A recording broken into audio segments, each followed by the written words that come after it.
à comment paix. Après ça peut artiste belé. Après ça peut Kofi. Bon. Parce que Kofi a un souk na parolier pe. Cause la souk na parolier ça problème. Des aga avec critique. Vous pratiquez un sport, hein? Bien sûr, mais si la minute est à gauche, tu dois tout le monde avec la papa.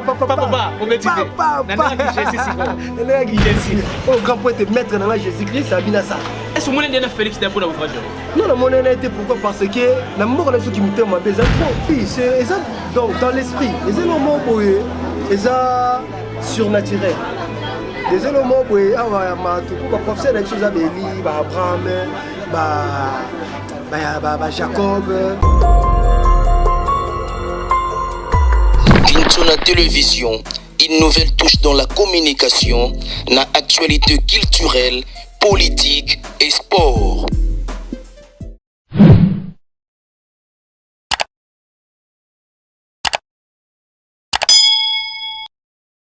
Et voilà, merci beaucoup à tous nos abonnés de Kintona Télévision. Cela a été toujours un réel plaisir lorsque nous vous retrouvons devant vos postes téléviseurs, devant vos téléphones Android, devant vos laptops. En tout cas, ça nous fait énormément plaisir. C'est votre émission Savoir Plus avec votre humble serviteur Ben Mavembo le positiviste. Merci beaucoup à tous nos abonnés parce que vous le faites tellement bien de partager nos émissions, de liker, de suggérer, de laisser vos empreintes de commentaires. Ici sur Kintona Télévision, ici sur Lumière dans le monde télévision, nous disons toujours que c'est le seul soutien que nous attendons de vous. C'est votre émission Savoir Plus. Je pense bien que vous allez découvrir parce que nous le disons toujours, dans Savoir Plus, nous recevons toutes personnes confondues. Nous recevons des artistes musiciens, nous recevons des analystes socio-culturels, nous recevons des artistes comédiens, nous recevons des politiciens, nous recevons. Et laissez-moi vous dire, aujourd'hui, j'ai un réel plaisir de recevoir quelqu'un qui est très spécial. En tout cas, Azamoutro, vous découvrirez tout au long de cette émission. Il va nous parler de lui, il va nous parler de ses œuvres, il va nous parler de tout ce qui est de son savoir. Mais avant de saluer mon invité qui est déjà sur ce plateau de Savoir Plus, j'aimerais bien d'abord remercier celui qu'on appelle Excellence de Kintona Étoile du Berger.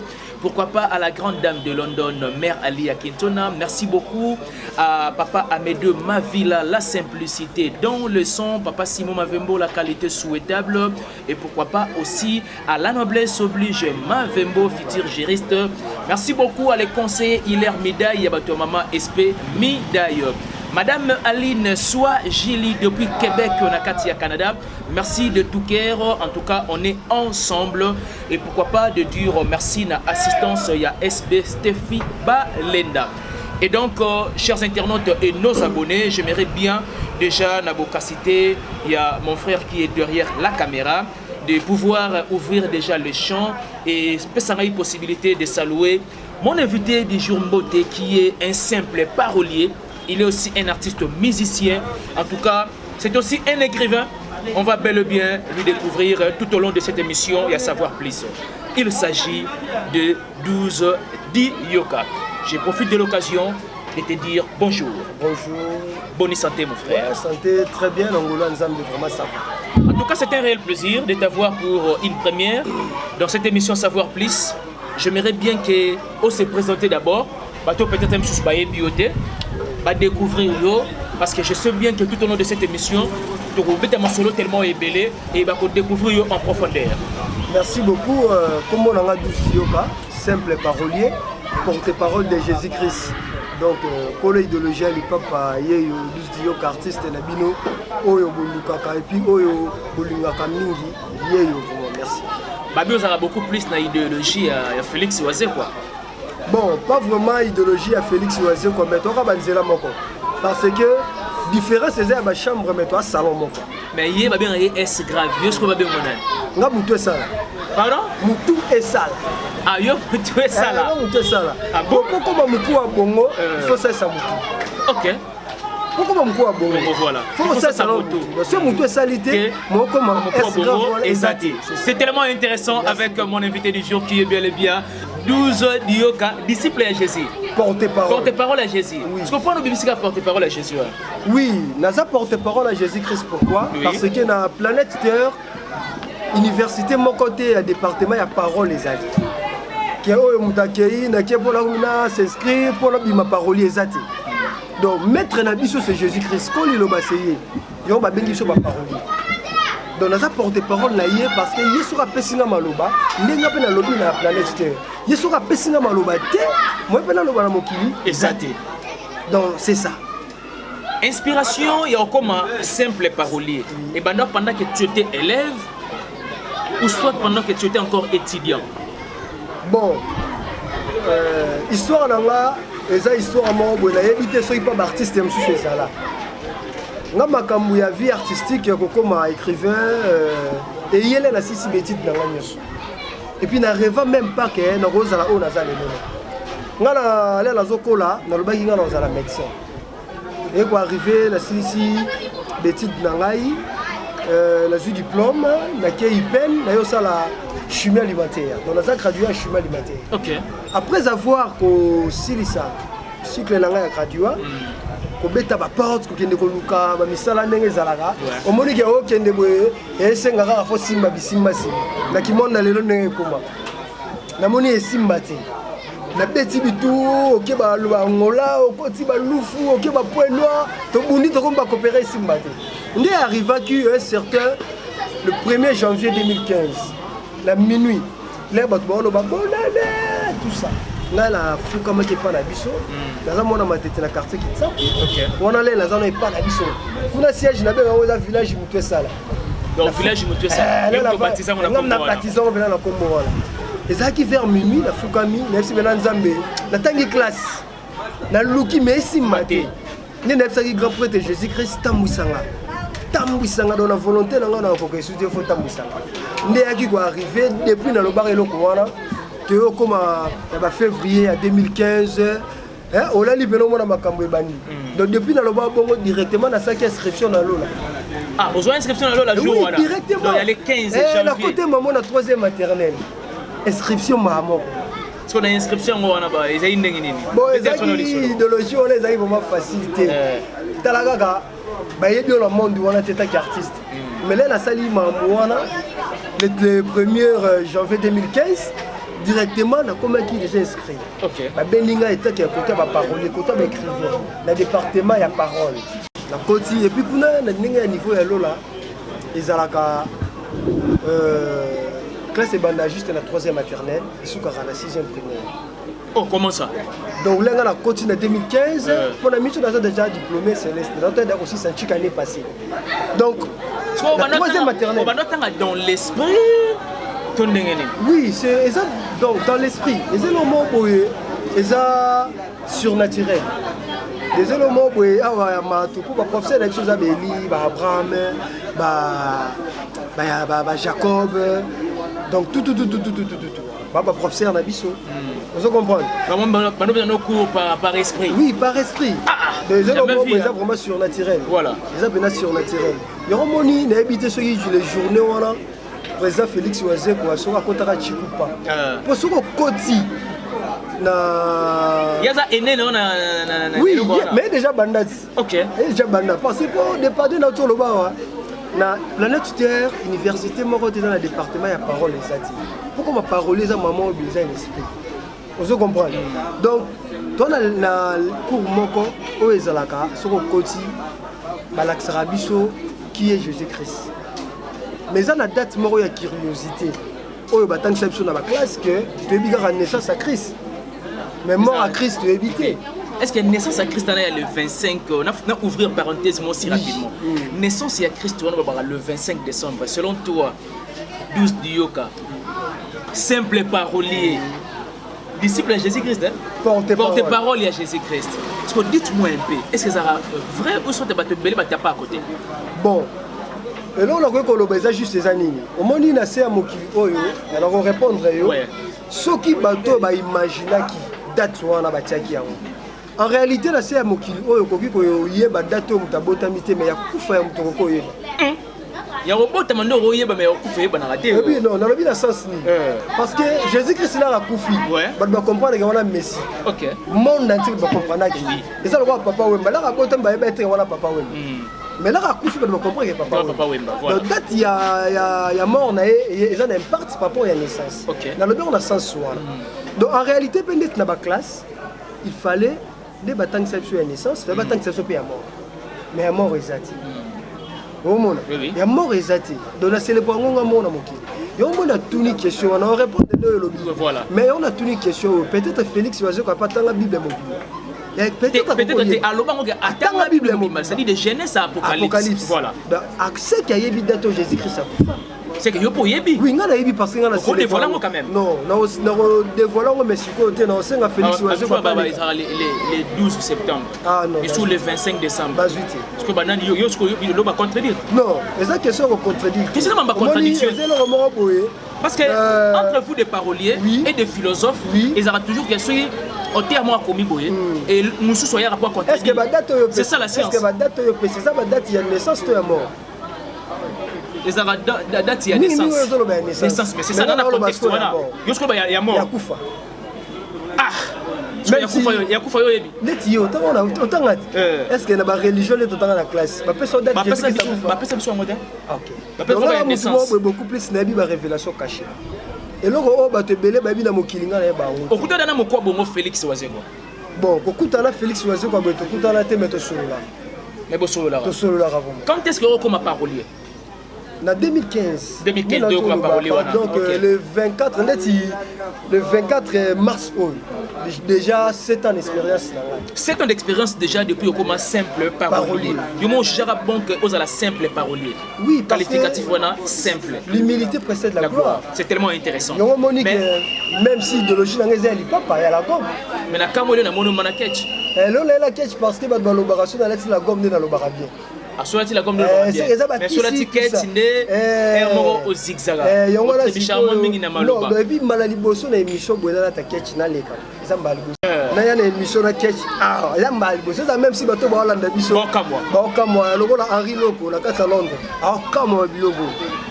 C'est tellement intéressant, on évolue tellement bien avec ces grands messieurs, simples paroliers, 12 Dioka, porte-parole de Jésus. Et nous tenons à signaler que Akoma Komape, après ça fait artiste belé. Après ça fait Kofi. Bon. Parce que Kofi a un souk en parolier. Quand on a souk en parolier, c'est un problème. C'est ça qui a écrit. Mais tu apprécies quand même ces textes? Oui, pourquoi pas. Nano c'est la mingi na Kofi à Kala. Bon Kofi à Lelo. Il y a Lelo vraiment, ils ont génie trop. Ah, kwanza nini? Genou. Non, kwanza genou. Kofi le midi parce que baki marambangu ba kwanza genou te. So moni muto ki mamanga kwanza genou zo retard. Na kala no ki mamanga ndo kwanza genou te mais na moment comment kwanza. Vous avez bilanga proverbe. Mais bien sûr. Muto donc dans le baradage moko. Chasseur ya éléphant za égoïste te. Pas souple.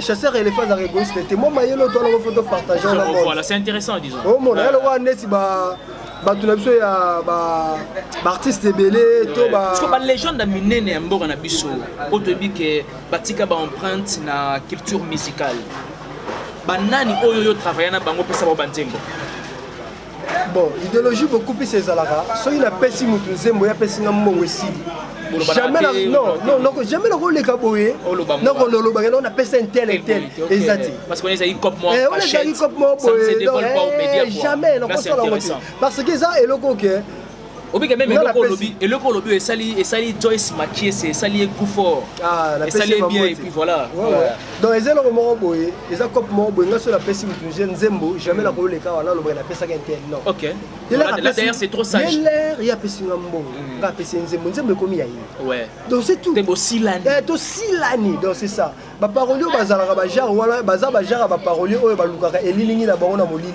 Mais tu fais partie des genres de paroliers où ils sont pas au coma parce que tout le monde avec Félix Oiseau quoi Oiseau ene na yo na mondo yo lobi wana ya esprit tout le monde a yé abandaka kokoma azaka écrivain azaka parolier et à la mesure du temps à s'adapter yémope à comment koyemba. C'est aussi le cas aujourd'hui avec toi. Oui. Tu as quand même tes œuvres. Je pense bien qu'à un moment donné, nous allons demander à la régie. Naboka, c'était vraiment, il y a Jérémy Makiese et puis l'ingénieur Babou. Et pourquoi pas aussi à Jérémy Kinjunga Mavembo. Pour pas balancer les bisous quand même, moi, extrait d'ambouille, chanson au sala. Et puis, toi, tu as évolué dans l'ouvrage de mon était très intéressant. On va en parler vers la fin. Mais évoluons d'abord par rapport à Badjembo. En termes d'œuvres déjà, vous savez combien d'œuvres personnellement en tant que artiste? Parce que ça, ma casquette est belle. Oui, ma casquette est vraiment tellement belle. D'abord, album dans le titre, il faut et ça. Donc, titre, il y a disque il faut et ça. Ils en ont 12 titres. 12 titres. À quand la sortie? Donc, bientôt. Donc, j'espère que tu n'as pas joué. Et Koki déjà. Et comme qui producteur, il y a bon, à un moment où le producteur n'a pas Jésus-Christ, maître dans la Yohana, il n'est pas un partenaire dans la Bosso. Producteur non Jésus-Christ.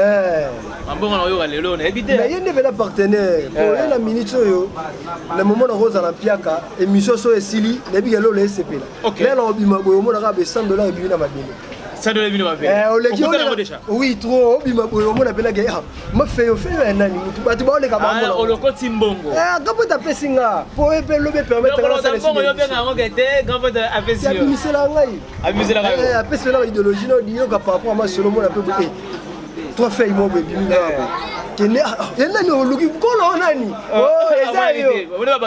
ramasser, ce n'est pas voler. C'est ça.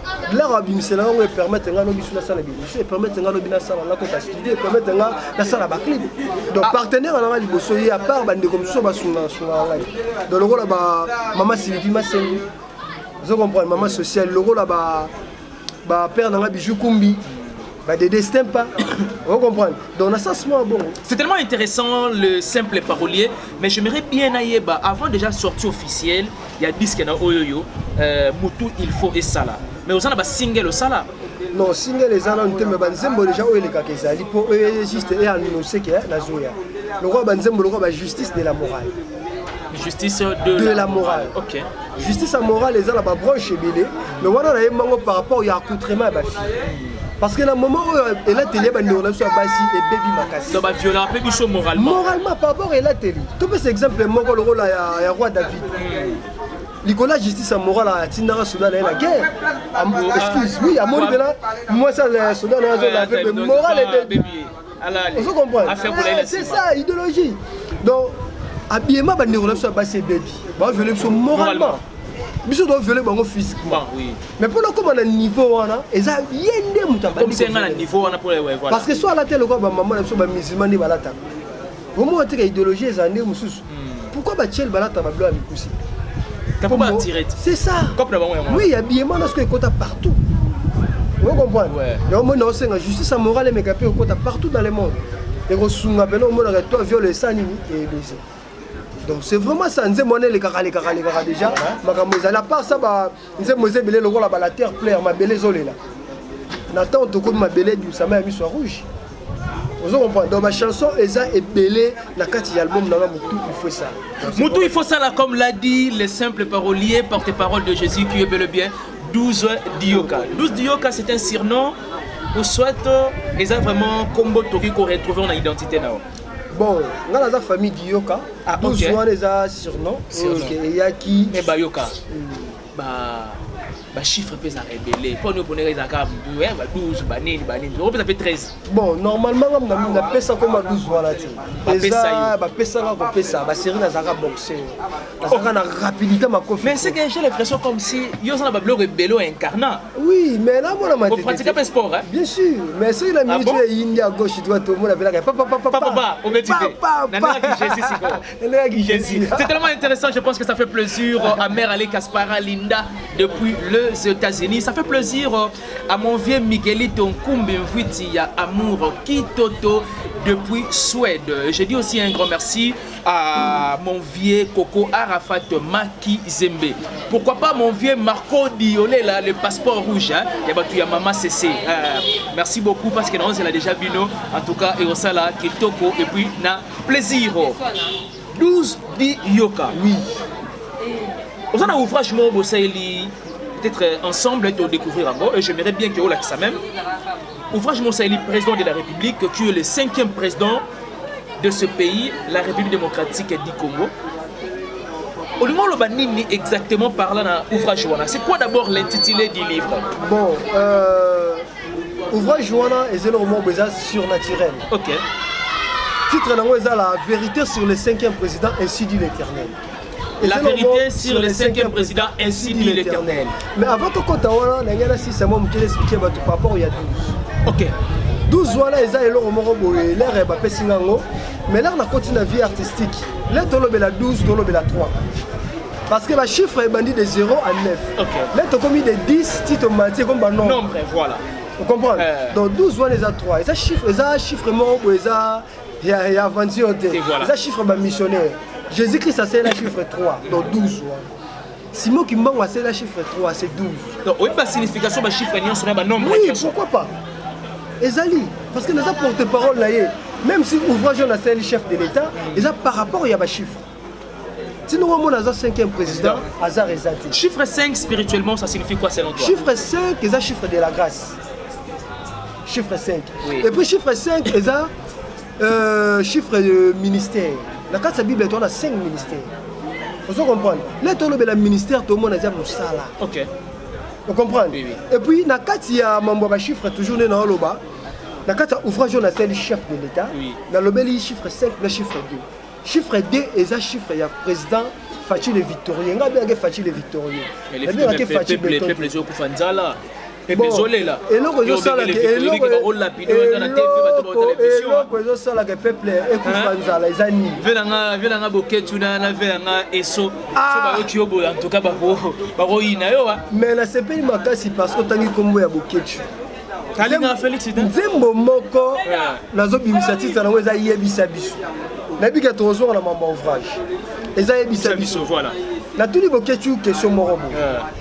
Nabi si boketu parce que boketu complète le roi finga ba. Alors avec justesse, alors à base il y a fait observable quand même. Excusez. Ouais. Boketu na mona implicitement ta baksa pour la mboka. Afinga ma pesa ba idée. Idée liée d'appeler ça président Félix Kenon, salabo. Papa Bayon, il n'a pas de diaspora. Mais ce qu'on a un problème là bango. Donc quand tu vivre à la Miki, il y a un poteau raté quand même. Bateau yo, ça fait yo aussi vraiment. Bateau yo, oh na mono boire mabanga, libanda de, ba awa. Baza libanda. Oui, bien sûr. Pensez-vous que tu es content ou soit content, c'est marambo solo ba? Oui, baza vraiment content na mom. Oui, pourquoi? Baba diaspora. Et ça le rôle moyiba yo yiba. La carte à palais la bille. Est-ce que tu m'as dit que tu m'as dit non, c'est pratiquement impossible. Là, tu m'as pas dit. Il y a écoute ça, ma belle anda, on a tu m'as sunda. Ah, mais ça le voit réponse. Mais ça le voit tu sais. Mais Boketu, ce que ça le voit Boketu. Depuis que Boketu a tout le drapeau à RDC. À Mathieu, dans l'ambassade de Belgique. T'es à Kanda. C'est-à-dire, à mon avis, n'était pas la République démocratique du Congo. Parce que dans un pays où il y a la démocratie, bah, on vivre poété. Bah, vivre le roi Banyama. Oui, pourquoi? Na kati moko na biso autorité ya moko na biso ebele baza na idéologie ya chasseur en pouco. Chasseur en pouco. Parce que chasseur en pouco c'est égoïste. Chasseur en pouco c'est égoïste parce que soit bomi pouco liongo yo moko. Zoka biso dans la besoin baza na idéologie ya chasseur et éléphant. On peut aller na peuple ensemble. De l'eau bon ma Congo est yango wana. Même si président Félix entourage na ba te belé ba chasseur en pouco. Parce que si on talibo chef de l'état na biso, azana na idéologie ya chasseur et éléphant. On a eu un lobby. Non, ils ont un lobby. Mais du point de vue pratique, c'est un paradoxe. Et pourquoi? Le président Félix Azamoutoumo, d'abord, est Azamonakine. Et pas Azamona Moamba. Pas si on a difficulté à y aller. Eh bien, très bien. Mais le réseau pour mes amis, entourage. Il y a un ouvrage, on a le chef de l'État, et c'est obligatoire. Le peuple congolais va se retrouver. Natanaï, surtout Natanaï. Est-ce qu'on peut déjà porte-parole ou quand même trouver occasion et on vite ton ouvrage? J'aimerais bien qu'on l'accent quand même, c'est intéressant voir. On l'accent et puis voilà. Je suis sûr que l'ouvrage n'a pas oui. Pour la vérité, c'est le 5e président, ainsi dit l'Éternel. Donc, les ouvrages morts, depuis qu'il est bandant, il s'est amati. Depuis qu'il est bandant. Tu veux me dire que tu as autant d'ouvrages, il y a bon, natanga no ba ouvrage nyonso sauté. Mais non na mona ngati non na mona te. Kasi le roi no mona te koloba. Yo na lobby, oui, koloba te c'est tout, on a raison. Mais na za sûr nanu te. Parce que sur ezala. Na donc mais tout le monde a ngota ba réseaux sociaux to na bilo mo. Parce que les réseaux sociaux tout le monde a nyonso te. Mais non tout le monde a nyonso te. Mais na za sûr que ezati. Na za vraiment sûr que ezati. Au moins na mutala koba. Mutasani Mutakala Koba, moi déjà. Ah, mais faut le relais du beat. Faut pas le relais du beat. On va pas la idéologie. Mais c'est ça. Il y a vraiment sûr. Qu'est-ce vous avez sûr mais qu'est-ce que tu veux parler exactement dans cet ouvrage qui est vraiment intéressant sur la vérité, sur le 5e président, ainsi dit l'Éternel? Oui, et ça, parmi les bilans, ils ont confirmé que le pouvoir est chef de l'État et où tu es pas ensemble. ils sont prédestinés. Parmi les signes. Et solo wana. Il y a solo parce que il y a une noblesse dans le magangi. Il y a Katobina. T'es ça maman. On y a matolo moins indirect. T'es ça que sont matolo t'es. Oui, c'est juste ni. C'est mon. Mais comment tu fais pour na challenge? Mais moi sur maman Dieu qui déjà les a été. Il y a lancé l'année mission là. Au grand point de mettre dans Jésus-Christ, ça vient à ça. Est-ce que mon nom Félix pour l'ouvrage? Non, mon nom a été pourquoi parce que la mort de ceux qui m'ont m'a besoin trop. Mais non, maintenant moi éviter à babundisa. Nabiga ils a savoir plus. Voilà. Nous n'allons savoir plus. Nabiga solution est allée. Bien sûr. Vous comprenez? Nabiga solution est allée. Donc parlant dans lobby, et mademoiselle a quatre maman va chiffre. Chiffre éco s'arrêter. Et puis chiffre il y a monté bi la date de naissance il y a monté. Nabiga est-ce que il y a chiffre non? Oui. Papa il a même TV. TV, on a toujours une question. Chiffre non? Mais chiffre là il y a bien. Mais ça combien? Ah. Comment répondre au côté? Répondre au côté. Je profite de l'occasion de saluer ma belle-sœur Grâce. Et voilà. Donc, combien sont les bidini? Chiffre là, oui. Chiffre là, ce que je Ah, donc, on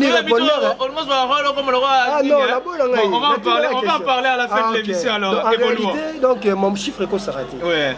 Et ça, dans mon livre en mathématiques, mais calculer la carte, c'est vraiment important. Là, si tu fais maman va comprendre. Non, mais c'est intéressant. Tu peux nous expliquer un peu des mots et ça, dans mon ouvrage en mathématiques. Ok. Mais calculer la carte. Il y en a le big et ça la matière. Vous comprenez? Chiffre, il y a monté de date de naissance, il y a monté. Oui. Il y a au moins les jours, même si. Donc, quand on a chef de l'État, on vend la faute tableau là créé. Et ça là. Oh, expliquer. Vous comprenez? Ce début de calculer, papa tient Tshisekedi d'abord le 14 décembre 1932. Ok. Ce que ça lit calcul par rapport, il y a un chiffre et puis ça fait chiffre 5. Comment ça? Passer par la démonstration, il faut que tu sois probant. Oui, mais on a le ballon. 14. Ouais. Et puis si 1 plus 4, et puis ça fait 5. Ok. Décembre, il y a 12. Et puis si 1 plus 2, et puis ça fait 3. 1932. Si tu calcules et ramener la 6. Voilà. Si tu petit 5. Oh, et puis qui na date. Na date, oui. 3 et puis na mois. Na année et puis 6. Si tu calcules, on a fait 14. 1 plus 4 et puis ça fait 5. Donc en réalité, là, tu sais, papa, tu sais que l'air abîmé. La moquille a bien la chiffre 5. Waouh! Vous comprenez? Bon, Félix, qu'on est aussi retrouvé là. Oui. Félix, c'est quoi? Il y a un chiffre des années. Félix, c'est le chiffre 5. Ok. Mais à vrai dire, du fait que l'ouvrage porte le nom de Félix Antoine Tshisekedi, parce qu'il est le 5e président, il a fallu qu'il y ait un chiffre 5. Non. Comment ça? Souvent, Fachi, les victorieux chiffres des ans en année. Là, a postulé numéro 20. 20, c'est années. Des plaisirs. C'est comme ça. A postulé le chiffre net. Ah! Oui, bien noté. C'est tellement intéressant. Je pense que. Oui, il y a 2011. Papa Tshisekedi. A postulé le chiffre numéro combien? Numéro 11. Joyce Makie, c'est en tout cas, je pense que c'est une démonstration, un calcul. Ils sont dans la littérature, en tout cas, côté intéressé. Donc, en 2011, Papa Tshisekedi a postulé. A postulé numéro 11. 1 plus 1. Il est à 2. A postulé le chiffre Fachi. Mais sans le savoir. Ah non, ça va bien de barater. Et puis, moi, pas barater. En fait, tu vois, c'est tellement intéressant, simplement. Oui, tu continues. Et tu continues, quoi? Si quoi, et pas il président de Félix. À Botami le 13 juin 1963. Voilà. Si tu as un calcul, et puis c'est ce chiffre 2. Il y a un auteur au Lobaker, a possédé le numéro 20, 20 AD. Voilà. Là, il y a un nom qui est dans l'Union africaine, il y a un nom qui est dans le deuxième. Avant comme président de l'Union africaine, chiffre 2, l'Anda qui était. À combien deuxième? Voilà. Et l'Anda qui est toujours. C'est symbole la victoire. Voilà. Parce que chiffre 2, c'est symbole la victoire. Et ça, on a 2 doigts et c'est réuni. Et voilà. Il y a un bachaka. Mais là, c'est un moyen. Je vous dis, je vous ai l'occasion de Félix, le président actuel. Les démonstration. Papa, il faut s'attendre que vous fassiez une concession.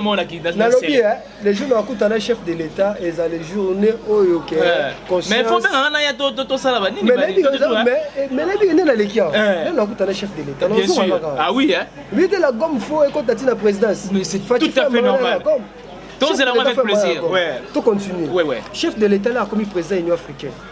À sa deuxième président par rapport à RDA Congo. Il y a les besoins qui Mobutu. Il y a mis balai hier. Chiffre de l'année. Il y a toujours. Et il y a des pèses. Babundi, 37 ans. Il y a l'IT dans Bango. Mais na 38e na bango ya anniversaire, les Fachi azui bokonzi. Les tolo bela 38, mais tolo bela 2. 38, 3 plus 8 c'est petit 11. Voilà. 1 plus 1, 2. Na 38, mais la 2 quantité. Donc il y a Félix, nous ce qui n'a pas D. De ce nom on comprend que ah Fachi abima na chiffre D, mais comme nous ce qui n'est pas D. Donc c'est la victoire. Tellement intéressant, je pense bien que lentement et sûrement, nous attendons au terme parce que TV sera toujours Ngonga. Les Ngonga c'est ça. Mot de la fin, Oroy Koloba, parce que je tiens à signaler à nos internautes ou encore à nos abonnés de Kinto na télévision, Lumière dans les mondes télévision. Je tiens à vous informer que ce monsieur a vraiment invité à savoir plus Lelo. Azan a casquette et belé. Il est simple parolier, il est porte-parole de Jésus. Donc Azan artiste musicien en même temps. Et puis tout va se souvenir. Simple parolier donc. Tu n'as pas simple parolier. Ah oui, artiste porte-parole de Jésus. Artiste musicien. Donc parolier en même temps. Tout. Mot de la fin par rapport à tout ce que nous avons brossé tout au long de cette émission. Bon, et là on a reconnu juste que avant de clôturer, voilà. Nazitali Sabatou par rapport à ouvrage. C'est très important, il faut qu'on m'a pas chef de l'État. Okay. C'est vraiment très important. Et puis chiffre 5, il y a papa Etienne Tshisekedi dit, les autres ont en attend au comment par rapport à slogan le peuple d'abord. Parce que les qui slogan les qui depuis 4 ans. Mais le 5e président est tombé qui est moi n'en est pas comme parmi le 5e président, il est même dans le 5e président et on dit si le gars le peuple d'abord, ils ont l'enseigne a vraiment ouvrage je fais comme pas chef de l'État, c'est très important avant to kabolango partout. Des fois bénir en haut pour les allons filer, tout peut ça on a l'église et puis le monde entier, oui, nous fois comme on a niveau à chiffre là. C'est ça vraiment très important. Et puis dans le Robessus na bana ya mboka et puis ya planète tout. Album Nabino Izoya. Ouais, surtout ça, il faut qu'on en parle. Il faut et ça là. Donc Izoya bientôt là. Avec 12 titres, comme tu l'as dit. Donc là c'est la 12 titres, 12 wana par rapport à comment on a 12. Par rapport à chiffre, par rapport à comment on a 12, c'est la plus grave. C'est le 12 c'est un nombre, non? Oui, c'est un nombre. Donc juste 12. Album Nanga Oza 12 titres, il y a mis Balépé 12 titres, il y a mis ça 12 titres, il y a 12. Ainsi de suite. Au demeurant là 12. Il y a 12. Donc c'est vraiment ça. Non, c'est un abatoutou au balandi biso, surtout qu'il y a un peu simbo tebele et pas Eric Massamba nakati ya Soudaf, na biga na momo déjà belé, bon s'abonner na savoir plus na biga momo. On est sur la télévision mais le mission c'est savoir plus. Na pe simbo te ngai et pas ya Rigan Wemba mais c'est le DG nakati ya Mikili na biga staff eza pena ya kotonda Roliduba Bambote belé maman Sylvie Masenguyoza maman nanga o pena zo sunganga na mambo belé na pesi mbote na famille Dioka Mobimba et puis Arlette Lugu Fossette Henri Loko na biga to kuta na bientôt na makambango e biga ndeto sololaka donc c'est vraiment ça l'équipe tellement ébélé. Et voilà, c'est un réel plaisir de t'avoir sur ce plateau. Merci beaucoup de votre attention soutenue particulière. Merci beaucoup. En tout cas, Nabato Bassistengaï. Merci beaucoup à toi, SB, Stéphie Balenda. Merci beaucoup, Nagrace Sala. Merci beaucoup. Encore une fois de plus, na Excellence Dieu Kintona. Celui-là n'a pas un problème d'argent, il a un problème de dépenses. Merci beaucoup à la grande dame de London, Mère Ali Kintona. Merci beaucoup à mon vieux Marco Diolé, là, le passeport rouge, et maman CC, papa Simon Mavembo, la qualité souhaitable. Merci beaucoup à la noblesse oblige, Mavembo, futur juriste. Merci beaucoup à Maïdor Longo, future femme. Et pourquoi pas à Joyce Makiese, les conseillers Hilaire Médaille, maman SP, maman sociable. Merci beaucoup à tous nos abonnés. Je vais encore une fois de plus retourner la parole à ces grands messieurs qui est les simples paroliers, artistes et musiciens. Bomoni ba démonstration. Je pense que vous avez aimé. Laissez-nous vos commentaires, likez, partagez nos émissions, ça nous fait énormément plaisir. Après ça, 10 chiffres qui est bel et bien son numéro de téléphone. Et aussi, le plaisir, pour ça peut-être, parce que tellement bien. Je suis vraiment une preuve, je dirais que je suis une preuve vivante. Il y a à ça là concernant savoir naïe. Et donc, c'est un numéro de téléphone et ça fera plaisir à travers les mondes. Oui, merci beaucoup. Artiste Nabino simple parole 12 Dioka, plus 243 89 92 483, plus 243 89 92 483. Donc c'est vraiment ça. Bambote ya suka nanga pena on appelle si et pas ya Johnny Nzala. On a Eric Mukendi. Eric Mukendi, vraiment merci beaucoup. Et puis Eric Manze ya wana pena bavenanga Richard Mafunga bato ba soutenir donc bambote vraiment il y a trop Rigen Wemba Adida venanga Adida kita bikisa na bala lukeni nyonso donc bambote belé na sepeli ya trop Eric Lusoki et Jocelyne Moussitou na Kata France couple moko kitoko. Vraiment, merci beaucoup. Merci beaucoup à les docteurs et à médecine traditionnelle. Il s'agit de Maître Abdul. Vous qui avez de besoins, de préoccupations, contactez Ben Mavembo. En tout cas, on peut s'abonner parce qu'il y a tout ce qui est de la santé, de la médecine traditionnelle, 5 sur 5. Abonnez-vous massivement, on se retrouve prochainement. Bye bye.